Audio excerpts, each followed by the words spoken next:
शक्तीपीठ महामार्गाची गरज नसताना शेतकऱ्यांच्या जमिनीवर नांगर फिरवून महामार्ग रेटला जात आहे. पोलीस बळाचा वापर करून सरकार निवडणुकीच्या पैशांसाठी 60 ते 65 कोटींची लूट करत असल्याचा आरोप स्वाभिमानी शेतकरी संघटनेचे नेते राजू शेट्टी यांनी केलाय. तर कोणत्याही परिस्थितीत हा महामार्ग होऊ देणार नाही असा इशारा देखील त्यांनी दिलाय. नागपूर गोवा शक्तीपीठ महामार्गासाठी शेतकऱ्यांवर पोलिसी अत्याचार सुरू आहेत. परभणी जिल्ह्यातील शेतकऱ्यांवर झालेल्या अत्याचाराच्या निषेधार्थ सांगली येथील जिल्हाधिकारी कार्यालयावर मोर्चा काढण्यात आला. या मोर्चावेळी माजी खासदार राजू शेट्टी बोलत होते. यावेळी राजू शेट्टी म्हणाले, शक्तीपीठ महामार्गासाठी सुमारे 803 किलोमीटर लांबीवर 1,05,000 कोटींचा अंदाज मांडला जात असताना नाशिक अक्कलकोट 374 किलोमीटर मार्ग 19,000 कोटीत पूर्ण होणार आहे. नाशिक अक्कलकोट मार्गाचा प्रति किलोमीटर खर्च सुमारे 51 कोटी तर शक्तीपीठ महामार्गाचा प्रति किलोमीटर खर्च 124 कोटींवर जात असल्याचा दावा करण्यात आलाय. शक्तीपीठ महामार्ग 803 किलोमीटरसाठी 1,05,000 कोटी एवढा खर्च का? प्रति किलोमीटरचा खर्च 124 कोटी, अर्थात हा महामार्ग 40,000 कोटीमध्ये शक्तीपीठ महामार्ग पूर्ण व्हायला पाहिजे. आत्ताच 1,05,000 कोटींपर्यंत दाखवत आहेत, तर हा रस्ता 1,50,000 कोटींपर्यंत जाण्यास वेळ लागणार नाही. एवढी मोठी लूट होतीये. हा रस्ता सरकारच्या निधीतून होत नाही, तर खाजगीकरणातून कर्ज काढून रस्ता पूर्ण केला जाणार आहे. त्यासाठी प्रवास करणाऱ्यांकडून टोलच्या रूपाने रक्कम घेतली जाणार आहे. टोलमधून 2/3 रक्कम ही लुटली जाणार आहे. महामार्गाचे समर्थन करणाऱ्यांना ही लूट दिसत नाही का? याचा हिशोब सांगावा असा प्रश्नही त्यांनी यावेळी उपस्थित केला. कृष्णा नदीत कारखान्यांचे प्रक्रिया न केलेले मळीमिश्रित दूषित पाणी नदीत मिसळल्याने नदीतील अनेक मासे मृत्युमुखी पडले. त्यामुळे नदीकाठावर प्रचंड दुर्गंधी पसरली आहे. रासायनिक मळीत दूषित पाणी नदीत सोडण्यात आले, त्यामुळे पाण्याला दुर्गंधी सुटली आहे. कसबे डिग्रज येथील बंधाऱ्यापासून सांगलीत बंधाऱ्यापर्यंत हजारो मासे तडफडून मरण पावल्याचं दिसतंय. हजारो मृत मासे पाण्यावर तरंगत आहेत. काठावरील गावात त्याची दुर्गंधी पसरली. गेल्या पावसाळ्यापासून सांगलीत बंधाऱ्याचे बर्गे काढण्यात आले नाहीत, त्यामुळे पाण्याचा प्रवाह थांबलाय. नदीत सध्या पाणीसाठा भरपूर असला तरी तो वाहता नाही, त्यामुळे त्याच्या शुद्धतेविषयी नागरिकांनी शंका व्यक्त केल्या आहेत. नदीप्रेमी कार्यकर्त्यांनी याची माहिती महापालिकेला 2 दिवसांपूर्वी दिली, मात्र प्रशासनाने कार्यवाही केलेली नाही. मृत मासे खाण्यासाठी नेऊ नयेत असं आवाहन कार्यकर्त्यांनी केलंय. मासे मरण पावल्याने पाण्याला दुर्गंधी येते, त्यामुळे पोहणाऱ्यांची संख्याही कमी झाली आहे. पाण्यातच उतरतात समोर मेलेले मासे येतात असं गाव भागातील सामाजिक कार्यकर्ते संजय चव्हाण यांनी सांगितलं. संजय चव्हाण यांनी बाळू वैद्य, परशुराम शिंदे आदी सहकाऱ्यांच्या मदतीने मोठ्या प्रमाणात मृत मासे हे नदी बाहेर काढले. मायनी रस्त्यावरील महामार्गाच्या कामाबाबत नगरसेवक आणि राष्ट्रीय महामार्गाचे अधिकारी अशी संयुक्त बैठक घेऊन शंका निरसन करण्यात येईल. विख्यात नमो उद्यान अंतर्गत 1 कोटी रुपये खर्चाचं उद्यान उभारण्याचा निर्णय नवनियुक्त सदस्यांच्या पहिल्या सर्वसाधारण सभेत घेण्यात आलाय. विटा नगरपालिकेच्या नूतन नगरसेवकांची पहिली सर्वसाधारण सभा आज लोकनेते हनुमंतराव पाटील सभागृहात नगराध्यक्षा काजल मेहत्रे यांच्या अध्यक्षतेखाली पार पडली. यावेळी उपनगराध्यक्ष अमोल बाबर, विरोधी पक्षनेते ॲडव्होकेट अजित गायकवाड, मुख्याधिकारी विक्रमसिंग पाटील यांच्यासह नगरसेवक अधिकारी उपस्थित होते. यावेळी दिवंगत उपमुख्यमंत्री अजितदादा पवार यांना श्रद्धांजली वाहण्यात आली. यावेळी खानापूर रस्त्यावर वैशिष्ट्यपूर्ण योजनेअंतर्गत नमो उद्यान उभा करण्याचा ठराव मांडण्यात आला. यासाठी जवळपास 1 कोटी रुपयांची तरतूद करण्यात आली आहे. हा ठराव एकमताने मंजूर करण्यात आलाय. हिंदू हृदय सम्राट बाळासाहेब ठाकरे जन्मशताब्दी वर्षानिमित्त राज्यातील नागरी स्थानिक संस्थांमध्ये सर्वांगीण नागरी विकास साधण्याच्या अनुषंगाने नागरी स्थानिक संस्था क्षेत्रातील शाळांची गुणवत्ता वृद्धी, महिलांच्या आरोग्यासाठी उत्तम सुविधा उपलब्ध करणे, पर्यावरण आणि नागरी स्वच्छता, पर्यटन विकास तसेच नागरी संस्थांना आत्मनिर्भर होण्यासाठी प्रोत्साहन देणे तसेच अभियान राबवण्याच्या उद्देशाने नगरपालिका क्षेत्रात विविध सोयी सुविधांचा विकास करण्यासाठी विशेष अनुदान म्हणून विटा नगर परिषदेस 1 कोटी रुपयांचा निधी मंजूर करण्यात आला आहे. विधानसभा निवडणुकीपूर्वी लाडका भाऊ म्हणत सत्तेवर आलेल्या महायुतीने राज्यातील 1,34,000 युवकांना मुख्यमंत्री युवा प्रशिक्षणार्थीच्या माध्यमातून प्रथम 6 महिने आणि त्यानंतर 5 महिने रोजगार दिला. हाताला काम दिलं, पण आता मुदत संपल्याने त्यांच्यावर बेरोजगारीची कुऱ्हाड कोसळली आहे. मायबाप सरकारने या युवकांना सन्मानाने पुन्हा सेवेत घ्यावे, त्यांचा प्रश्न सोडवावा. शासनाने ज्या घोषणा आणि आश्वासने दिली आहेत ती पूर्ण करावीत म्हणून मागील वर्षभर आम्ही संघर्ष करत आहोत, पण शासनाने त्याकडे जाणीवपूर्वक दुर्लक्ष केलंय. शासनाने युवा प्रशिक्षणार्थींच्या मागण्या मान्य कराव्यात. यासाठी मंगळवारपासून मुंबईत आझाद मैदानात राज्यभरातील युवा प्रशिक्षणार्थी आंदोलन करणार आहेत. त्यांची शासनाने दखल घ्यावी असं आवाहन चिकलगी भुयार मठाचे मठाधिपती तथा श्री संत बागडे बाबा मानव मित्र संघटनेचे सर्वेसर्वा युवा प्रशिक्षणार्थींसाठी राज्यभर आंदोलन करणारे हरिभक्त परायण तुकाराम बाबा महाराज यांनी केलंय. चिकलगी भुयार मठाचे मठाधिपती तथा श्री संत बागडे बाबा मानवमित्र संघटनेचे सर्वेसर्वा हरिभक्तपरायण तुकाराम बाबा महाराज यांनी हिवाळी अधिवेशन सुरू असलेल्या ठिकाणी युवा प्रशिक्षणार्थी संघटनेसमवेत चक्क रस्त्यावर झोपत अनोखे आंदोलन केले. अधिवेशनावर चॉकलेट मोर्चा आंदोलन केलं. यापूर्वी ही योजना पुन्हा सुरू व्हावी यासाठी तुकाराम बाबा यांनी मुंबई, सांगली, देहू, नाशिकसह राज्यभर आंदोलन केलं होतं. शासन लाडक्या भावाला विचारायला तयार नाही. लहान मुलांना जसं चॉकलेट देऊन वेड्यात काढलं जातं तसं राज्यातील 1,34,000 तरुणांना या शासनाने वेड्यात काढले. शासनच युवा प्रशिक्षणार्थींना न्याय देऊ शकतं, ते त्यांनी द्यावा अशी विनंती तुकाराम बाबा यांनी केली आहे. आरोग्य व स्वच्छता विभागातील कर्मचारी हे शहर व्यवस्थेचा कणा आहेत. ते समाजाचा महत्त्वाचा आधार असून त्यांच्या आरोग्याची काळजी घेणं ही प्रशासनाची जबाबदारी आहे.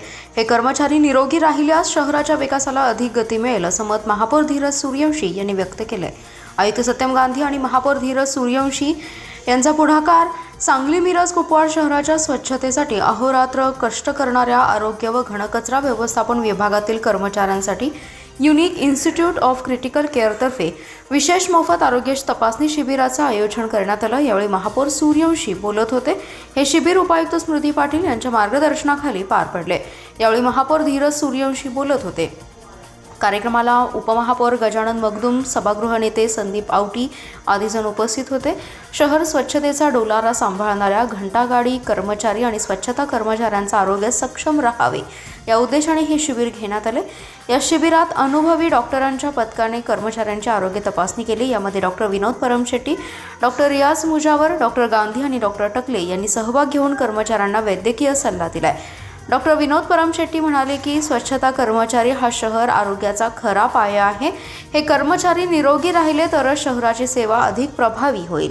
भविष्यातही महापालिका कर्मचाऱ्यांसाठी सातत्याने वैद्यकीय सेवा देण्यास आमची संस्था तत्पर राहील अशी ग्वाही दिली आहे. कृषी उत्पन्न बाजार समिती तासगाव येथे आज नव्या बेदाण्याच्या हंगामाला उत्साहात सुरुवात झाली आहे. बाजार आवारातील लिलाव हॉलमध्ये सकाळी 11 वाजता लिलावास प्रारंभ झाला. नव्या बेदाण्यास प्रति किलो 339 रुपये इतका उच्चांकी दर मिळाला आहे. यावेळी बाजारात सुमारे 1,950 टन नव्या बेदाण्याची आवक झाली आहे. हिरव्या बेदाण्याचे 390 ते 339 रुपये दरम्यान व्यवहार झाले, तर पिवळ्या बेदाण्यास 150 ते 200 रुपये दर मिळाल्याची माहिती उपसभापती रामचंद्र जाधव यांनी दिली आहे. दुपारी 2 वाजल्यानंतर 25 आडतदार व्यापाऱ्यांनी लिलाव प्रक्रियेत सहभाग घेत बेदाण्याचे सौदे पूर्ण केलेत. सांगली जिल्हा मध्यवर्ती सहकारी बँकेचे संचालक सुरेश पाटील, उपसभापती रामचंद्र जाधव, संचालक धनाजी पाटील, मुकुंद बोंबे, राजाराम पवार, अंकुश माळी, व्यापारी संचालक राहुल माळी आदी जण मान्यवर उपस्थित होते. बाजार आवारात महाराष्ट्रासह कर्नाटक आणि इतर राज्यातील व्यापाऱ्यांनी मोठ्या प्रमाणात हजेरी लावली आहे. बेदाणा उत्पादक शेतकऱ्यांनी योग्य दरासाठी तासगाव बाजार समितीतच बेदाणा विक्रीस आणावा असं आवाहन बाजार समितीचे सभापती युवराज दादा उर्फ सुनील पाटील व उपसभापती रामचंद्र जाधव आणि प्रभारी सचिव रवींद्र माने यांनी केलं. शेतकऱ्यांच्या जमिनी घेऊन अनावश्यक तयार करण्यात येत असलेला शक्तीपीठ महामार्ग रद्द करण्यात यावा या मागणीसाठी सोमवारी शक्तीपीठ महामार्ग विरोधी कृती समितीच्या वतीने मोर्चा काढण्यात आलाय. माजी खासदार राजू शेट्टी यांच्या नेतृत्वाखाली काढण्यात आलेल्या मोर्चामध्ये शक्तीपीठ महामार्ग बाधित गावातील शेतकरी आणि कार्यकर्ते सहभागी झाले. या मोर्चाची सुरुवात सांगलीतील कर्मवीर चौकातून करण्यात आली. विश्रामबाग चौक ते जिल्हाधिकारी कार्यालय असा 5 किलोमीटरचा हा मोर्चाचा मार्ग होता. काही कार्यकर्ते बुधगाव, कोल्हापूर येथून पायी चालत येऊन या मोर्चात सहभागी झाले, तर काहींनी बैलगाडीतून आपल्या कुटुंबियांसह मोर्चात सहभाग नोंदवला. भर उन्हात बैलगाडी वैरणीचे बिंडे घेऊन निघालेल्या मोर्चाने सांगलीकरांचं लक्ष वेधून घेतलं. शक्तीपीठ महामार्ग रद्द झालाच पाहिजे अशा घोषणा देत हा मोर्चा जिल्हाधिकारी कार्यालयावर धडकला. या ठिकाणी प्रमुख नेत्यांच्या भाषणानंतर मोर्चाच्या वतीने जिल्हाधिकाऱ्यांना निवेदन देण्यात आलं. यानंतर जिल्हाधिकारी कार्यालयासमोरच खरडा आणि भाकरी खाऊन निषेध केलाय. या आंदोलनामध्ये कॉम्रेड उमेश देशमुख, सतीश साखळकर, भूषण गुरव, दिगंबर कांबळे, संदीप राजोबा, प्रवीण पाटील आदींसह शेकडो शेतकरी, स्वाभिमानी शेतकरी संघटनेचे पदाधिकारी आणि कार्यकर्ते सहभागी झाले. सांगली कृषी उत्पन्न बाजार समितीचे सभापती सुजय शिंदे यांनी सभापती पदाचा राजीनामा दिलाय. त्यांच्या रिक्त जागेवर नवीन सभापतीची निवड 5 मार्चला होणार आहे. याबाबत बाजार समिती प्रशासनाकडून निवडीचा कार्यक्रम जाहीर करण्यात आलाय. सभापती निवडीचा कार्यक्रम जाहीर झाल्याने राजकीय हालचाली वाढल्या आहेत. मिरज तालुक्यातून आनंदराव नलवडे संग्राम पाटील, बापूसो बुरसे, शशिकांत नागे, कवटेमंकाळमधून महेश पवार यांचं नाव पुढे आलंय, तर जत तालुक्यातून बाबासाहेब माळी यांच्या नावाची चर्चा सुरू आहे. सांगली बाजार समितीत काँग्रेस राष्ट्रवादी आघाडीची सत्ता आहे. सत्ता स्थापन झाल्यानंतर काँग्रेसचे जास्त संचालक असल्याने 2.5 वर्षांपूर्वी जतचे सुजय शिंदे यांची सभापतीपदी निवड करण्यात आली होती. सभापतीपद हे 1.25 वर्षांसाठी ठरलं होतं. त्यांचा कालावधी त्यापेक्षा दुप्पट झाल्याने त्यांचा राजीनामा घेण्यात आलाय. अन्य संचालकांना सभापती पदावर संधी देण्यात यावी अशी मागणी होत होती. जिल्हा उपनिबंधकांनी सभापती सुजय शिंदे यांचा राजीनामा मंजूर केलाय. नवीन सभापती निवड 5 मार्चला होणार असून त्यासाठी मिरजेचे उपनिबंधक बिपिन मोहिते यांची प्राधिकृत अधिकारी म्हणून निवड करण्यात आलेली आहे. पहिल्या टर्ममध्ये सभापतीपद जत तालुक्याला देण्यात आलं, तर कवटेमंकाळला उपसभापतीपद मिळालं होतं. दुसऱ्या टर्ममध्ये मिरज तालुक्याला संधी मिळणार असल्याचं अटळ आहे. सभापती पदासाठी राष्ट्रवादी काँग्रेसमधून आनंदराव नलवडे आणि बापूसो बुरसे यांच्या नावाची चर्चा आहे. मात्र नलवडे स्वतःला पद मिळवण्यासाठी जोरदार प्रयत्न करत आहेत. काँग्रेसमधून निवडून आलेले संग्राम पाटील, बाबुगोंडा पाटील आणि शशिकांत नागे यांचंही नाव पुढे येते. महापालिकेत मुख्य कायदा सल्लागार पदावरून ॲडव्होकेट सुशील मेहता यांची नियुक्ती आयुक्त सत्यम गांधी यांनी रद्द केल्यानंतर ॲडव्होकेट मेहता यांनी थेट आयुक्तांवर दावा करण्याचा निर्णय घेतला.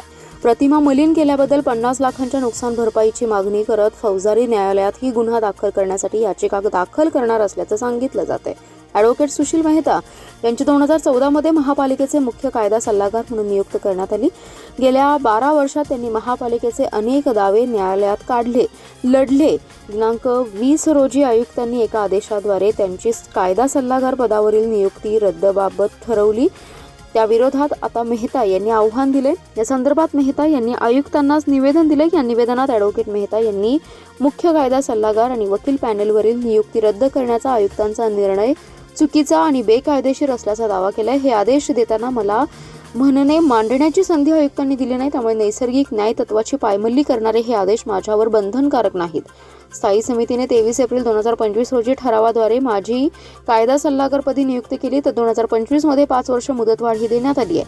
मुख्य कायदा सल्लागार नियुक्तीचा विषय धोरणात्मक आहे, त्याबाबतचे अधिकार आयुक्तांना नाहीत. हा ठराव अजूनही अस्तित्वात आहे.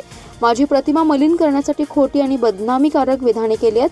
या विरोधात 50 लाखांची नुकसान भरपाईचा दावा करणार आहोत. तसेच फौजदारी न्यायालयात ही गुन्हा दाखल करण्याची याचिका दाखल करणार असल्याचं त्यांनी म्हटलंय.